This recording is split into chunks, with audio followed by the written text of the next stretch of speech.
श्रीभगवानुवाच इदं तु ते गुह्यतमम् इदं అని మొత్తం ఎమ్ము పలకండి ఇదం తు తే అని కలపద్దు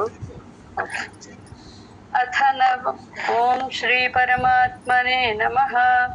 अथ नवमोऽध्यायः राजविद्या राजगुह्ययोगः।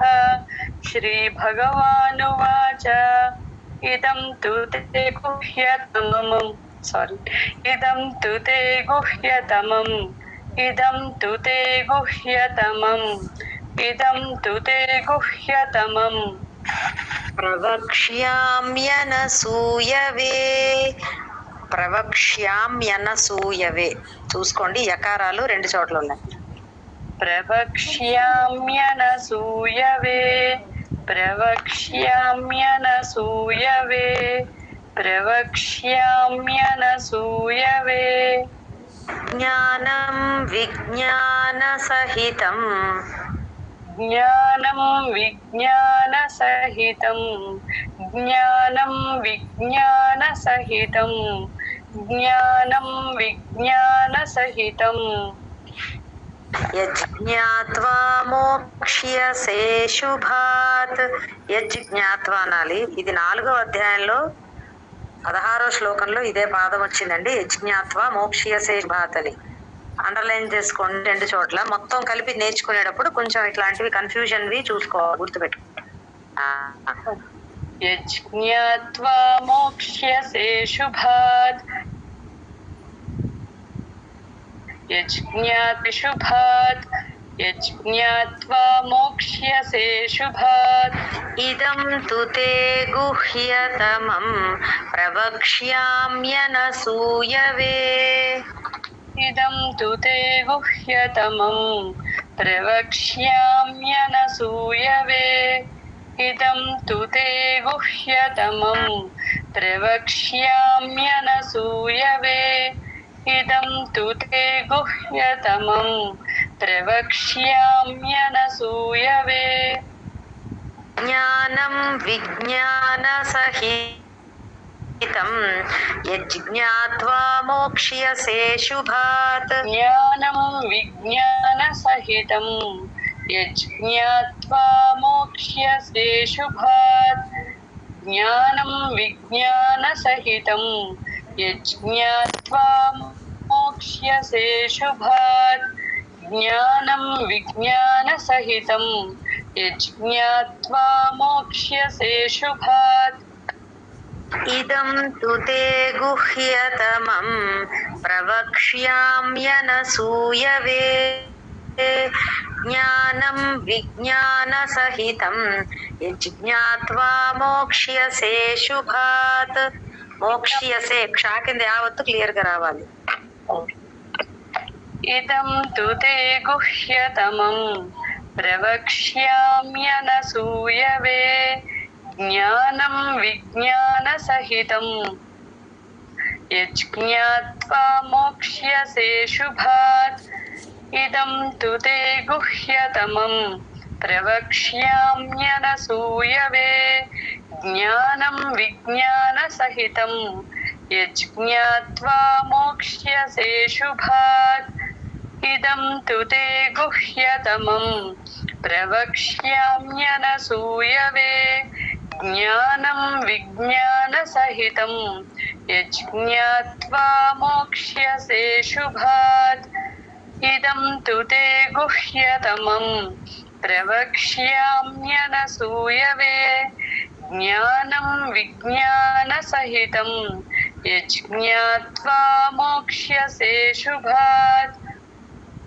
इदं तु ते गुह्यतमं प्रवक्ष्याम्यनसूयवे ज्ञानं विज्ञानसहितं यज्ञात्वा मोक्ष्यसे शुभात् इदं तु ते गुह्यतमं प्रवक्ष्याम्यनसूयवे ज्ञानं विज्ञानसहितं यज्ञात्वा मोक्ष्यसे शुभात् इदं तु ते गुह्यतमं प्रवक्ष्याम्यनसूयवे జ్ఞానం విజ్ఞాన సహితం యజ్ఞాత్వా మోక్ష్యసే శుభాత్.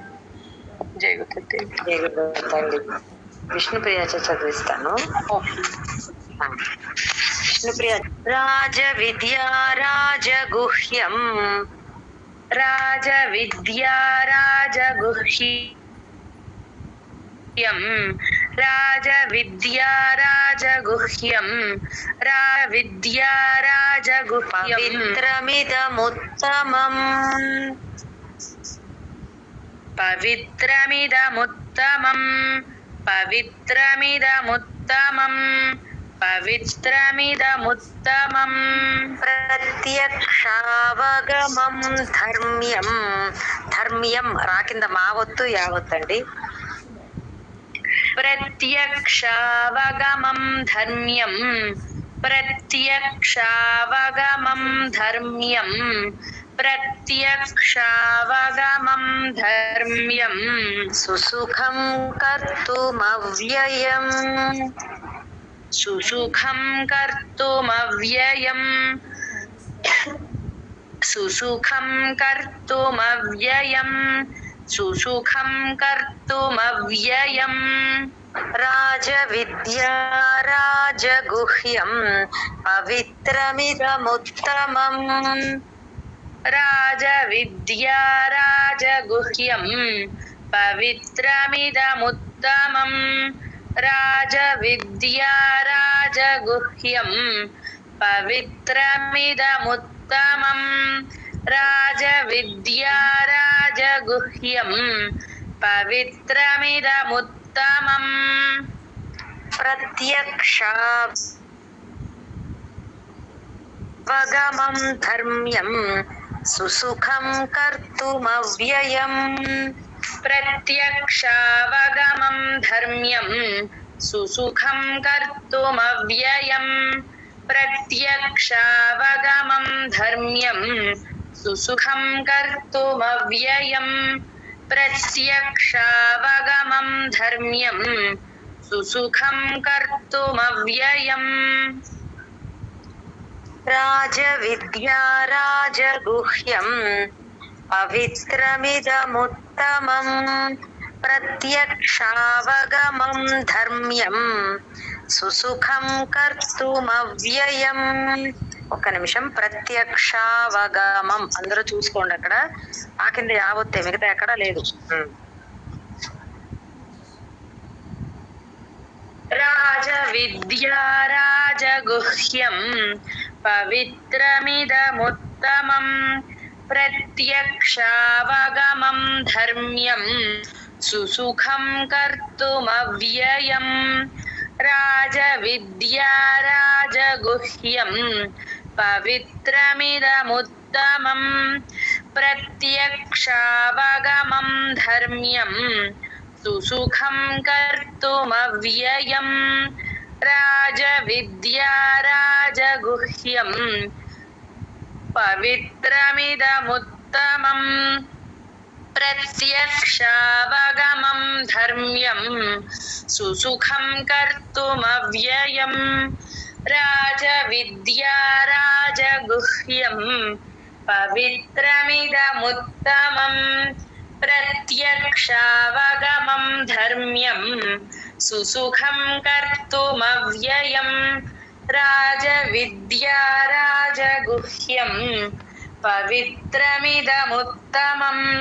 ప్రత్యక్షావగమం ధర్మ్యం సుసుఖం కర్తుమవ్యయం రాజ విద్యా రాజగుహ్యం పవిత్రమిదముత్తమం ప్రత్యక్షావగమం ధర్మ్యం సుసుఖం కర్తుమవ్యయం రాజ విద్యా రాజగుహ్యం పవిత్రమిదముత్తమం ప్రత్యక్షావగమం ధర్మ్యం సుసుఖం కర్తుమవ్యయం. అశ్రద్ధానాః పురుషాః.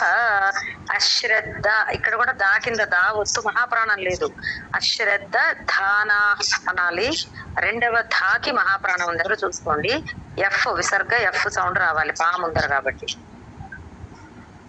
అశ్రద్ధధానాః పురుషాః అశ్రద్ధధానాః పురుషాః అశ్రద్ధధానాః పురుషాః ధర్మస్యాస్య పరంతప ధర్మస్యాస్య పరంతప ధర్మస్యాస్య పరంతప ధర్మస్యాస్య పరంతప అప్రాప్య మాం నివర్తంతే అప్రాప్య మాం నివర్తంతే అప్రాప్య మాం నివర్తంతే అప్రాప్య మాం నివర్తంతే మృత్యు సంసార వర్త్మని వర్త్మని రా కింద తావొత్తు మా వద్దండి అక్కడ. మృత్యు సంసార వర్త్మని మృత్యు సంసార వర్త్మని మృత్యు సంసార వర్త్మని వర్త్మని తా కూడా వినబడాలమ్మా. మృత్యు సంసార వర్త్మని అది అశ్రద్ధధానాః పురుషాః ధర్మస్యాస్య పరంతప అశ్రద్ధధానాః పురుషాః ధర్మస్యాస్య పరంతప అశ్రద్ధధానాః పురుషాః ధర్మస్యాస్య పరంతప అశ్రద్ధధానాః పురుషాః ధర్మస్యాస్య పరంతప అప్రాప్య మాం నివర్తంతే మృత్యు సంసార వర్త్మని అప్రాప్య మాం నివర్తంతే మృత్యు సంసార వర్త్మని అప్రాప్య మాం నివర్తంతే మృత్యు సంసార వర్త్మని అప్రాప్య మాం నివర్తంతే మృత్యు సంసార వర్త్మని అశ్రద్ధధానాః పురుషాః ధర్మస్యాస్య పరంతప అప్రాప్య మాం నివర్తంతే మృత్యు సంసార వర్త్మని అశ్రద్ధధానాః పురుషాః ధర్మస్యాస్య పరంతప అప్రాప్య మాం నివర్తంతే మృత్యు సంసార వర్త్మని అశ్రద్ధధానాన్ని కొంచెం క్లియర్ గా తర్వాత నెక్స్ట్ టైం పలుకమ్మా. ఓకే అశ్రద్ధధానాః పురుషాః ధర్మస్యాస్య పరంతప అప్రాప్య మాం నివర్తంతే మృత్యు సంసార వర్త్మని. ఓకేనా మేడం? అశ్రద్ధధానాః పురుషాః ధర్మస్యాస్య పరంతప అప్రాప్య మాం నివర్తంతే మృత్యు సంసార వర్త్మని అశ్రద్ధధానాః పురుషాః ధర్మస్యాస్య పరంతప అప్రాప్య మాం నివర్తంతే మృత్యు సంసార వర్త్మని అశ్రద్ధధానాః పురుషాః ధర్మస్యాస్య పరంతప అప్రాప్య మాం నివర్తంతే మృత్యు సంసార వర్త్మని అశ్రద్ధధానాః పురుషాః ధర్మస్యాస్య పరంతప అప్రాప్య మాం నివర్తంతే మృత్యు సంసార వర్త్మని అశ్రద్ధధానాః పురుషాః ధర్మస్యాస్య పరంతప అప్రాప్య మాం నివర్తంతే మృత్యు సంసార వర్త్మని. మయా తతమిదం సర్వం మయా తతమిదం సర్వం మయా తతమిదం సర్వం మయా తతమిదం సర్వం జగదవ్యక్తమూర్తినా జగదవ్యక్తమూర్తినా జగదవ్యక్తమూర్తినా జగదవ్యక్తమూర్తినా మత్స్థాని సర్వభూతాని మత్స్థాని అండి అక్కడ మత్ స్థాని చూసుకోండి అందరు మత్స్థాని సర్వభూతాని మత్స్థాని సర్వభూతాని మత్స్థాని సర్వభూతాని నచాహం తేష్వస్థితః తేష్వస్థితః నచాహం తేష్వస్థితః నచాహం తేష్వస్థితః నచాహం తేష్వస్థితః మాయా తత్మిదం జగదవ్యక్తమూర్తినా మయా తతమిదం సర్వం జగదవ్యక్తమూర్తినా మయా తతమిదం సర్వం జగదవ్యక్తమూర్తినా మయా తతమిదం సర్వం జగదవ్యక్తమూర్తినా మత్స్థాని సర్వభూతాని నచాహం తేష్వస్థితః మత్స్థాని సర్వభూతాని నచాహం తేష్వస్థితః మత్స్థాని సర్వభూతాని నచాహం తేష్వస్థితః మత్స్థాని సర్వభూతాని నచాహం తేష్వస్థితః మయా తతమిదం సర్వం జగదవ్యక్తమూర్తినా మత్స్థాని సర్వభూతాని నచాహం తేష్వస్థితః మయా తతమిదం సర్వం జగదవ్యక్తమూర్తినా మత్స్థాని సర్వభూతాని నచాహం తేష్వస్థితః మయా తతమిదం సర్వం జగదవ్యక్తమూర్తినా మత్స్థాని సర్వభూతాని నచాహం తేష్వస్థితః మయా తతమిదం సర్వం జగదవ్యక్తమూర్తినా మత్స్థాని సర్వభూతాని నచాహం తేష్వస్థితః మయా తతమిదం సర్వం జగదవ్యక్తమూర్తినా మత్స్థాని సర్వభూతాని నచాహం తేష్వస్థితః మయా తతమిదం సర్వం జగదవ్యక్తమూర్తినా మత్స్థాని సర్వభూతాని నచాహం తేష్వస్థితః మయా తతమిదం సర్వం జగదవ్యక్తమూర్తినా మత్స్థాని సర్వభూతాని నచాహం తేష్వస్థితః మయా తతమిదం సర్వం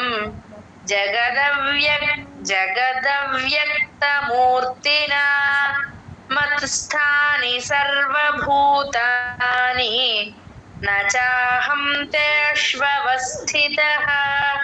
జయ గురుదత్త.